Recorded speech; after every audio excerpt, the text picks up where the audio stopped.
Assalamualaikum warahmatullahi wabarakatuh. Nama saya Nabila Lusnaini, saya dari kelas Biologi 2. Tujuan saya membuat video ini yaitu untuk memenuhi tugas ujian akhir semester, di mana membuat pidato dari mata kuliah hadis. Langsung saja, yang akan saya bawakan hari ini yaitu kumpulan hadis 49 tentang fitnah dalam Islam. Dalam banyak hadis tentang fitnah, Nabi Muhammad SAW telah bersabda mengenai fitnah ini secara detail. Bagaimana bahaya fitnah, hingga apa saja hubungan bagi yang suka memfitnah. Juga dijelaskan bahwa dunia ini akan banyak terjadi berbagai macam fitnah, mulai dari fitnah wanita, fitnah dajjal di akhir kelak, fitnah harta, dan fitnah yang terjadi antara sesama muslim.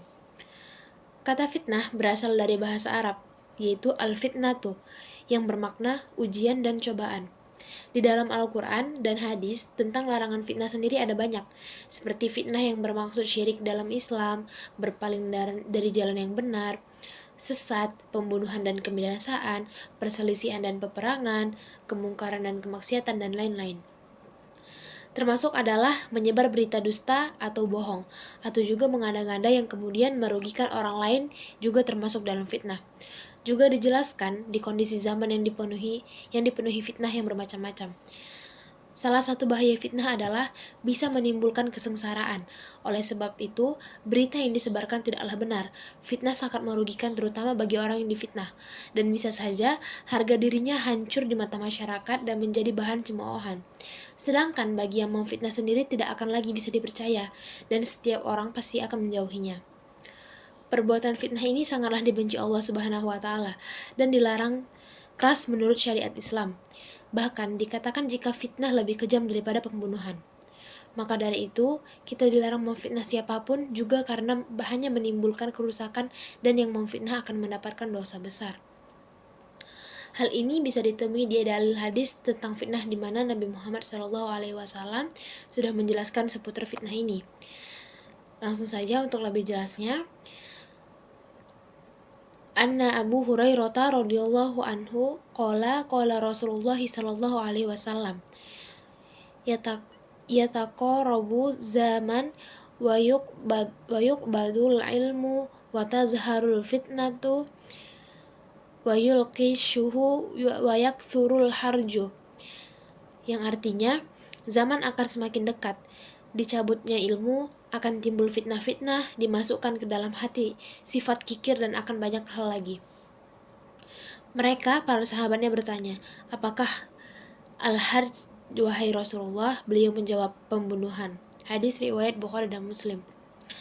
Lalu hadis selanjutnya, ma anta bi Muhammadatin qauman hadithan la tablughuhu uquluhum illa kana li ba'dihim fitnatan, yang artinya tidak akan berbicara dengan suatu kaum sebuah pembicaraan yang tidak dipahami oleh akal mereka kecuali akan menjadi fitnah dari sebagian mereka. Lam yabqa min dunya illa bala'u wa fitnatu. Tidaklah akan tersisa dari dunia ini melainkan cobaan dan fitnah. Hadis riwayat Ibnu Majah.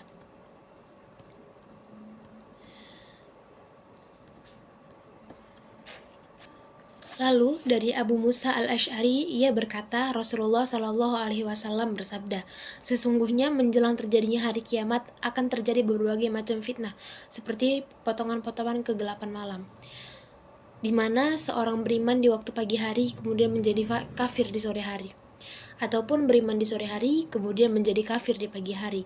Ketika itu, orang yang duduk lebih baik daripada orang yang berdiri, orang yang berdiri lebih baik daripada orang yang berjalan, dan orang yang berjalan lebih baik daripada orang yang berlari. Maka hancurkanlah busur-busur kalian, putuskanlah tali-tali busur kalian, serta pukulkanlah pedang-pedang kalian kepada bebatuan. Dan jika fitnah tersebut memasuki kediamannya, hendaklah dia menjadi sebaik-baiknya anak Adam. Hadis riwayat Abu Daud. Lalu Huzaifah berkata, saya mendengar Rasulullah Shallallahu Alaihi Wasallam bersabda, fitnah dibentangkan di atas hati-hati seperti tikar, berulang-ulang. Hati yang menyerap fitnah tersebut disematkan di dalamnya titik hitam, sedangkan hati yang menolak fitnah tersebut disematkan titik putih sampai memenuhi dua hati itu. Hati yang pertama putih bersih, tidak akan terganggu oleh fitnah sedikit pun selama langit dan bumi masih tegak. Sedangkan hati yang kedua hitam pekat seperti cangkir terbalik, tidak mengenal yang ma'ruf dan tidak mampu mengingkari kemungkaran, hanya mengikuti hawa nafsunya. Hadis riwayat Muslim. Dari Abdullah bin Umar radhiyallahu anhuma berkata, aku pernah mendengar Rasulullah shallallahu alaihi wasallam bersabda, barang siapa yang berkata mengenai seorang mukmin yang tidak ada padanya, maka Allah akan menempatkannya pada roqdah al-kabal sehingga ia keluar dari apa yang ia katakan. Sesungguhnya di antara yang aku takutkan atas kamu adalah syahwat mengikuti nafsu pada perut kamu dan kemaluan kamu serta fitnah-fitnah yang menyesatkan. Hadis riwayat Ahmad. Dalam hadis yang diriwayatkan oleh Huzaifah radhiyallahu anhu, Rasulullah shallallahu alaihi wasallam bersabda yang artinya, tidak akan masuk surga orang yang suka menebar fitnah.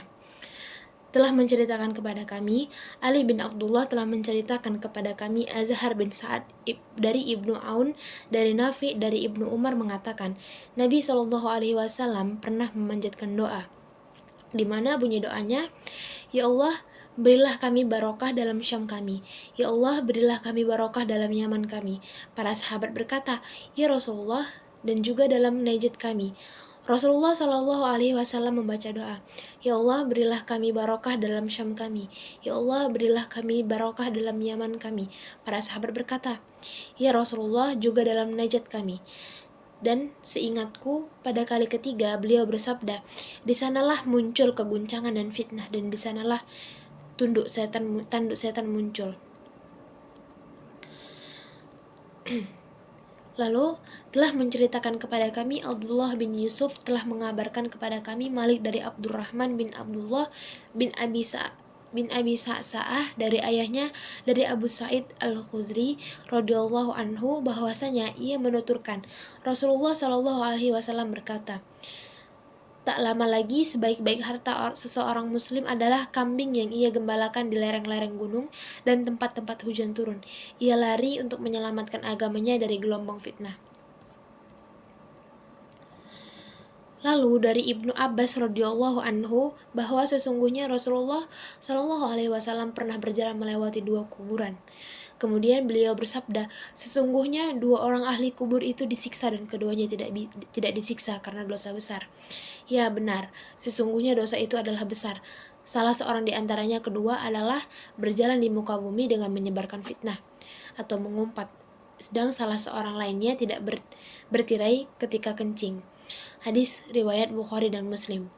Demikianlah kumpulan hadis tentang fitnah dalam Islam. Semoga daftar hadis yang sedikit ini bisa bermanfaat dan menjadikan wawasan untuk teman-teman sekalian. Saya akhiri. Assalamualaikum warahmatullahi wabarakatuh.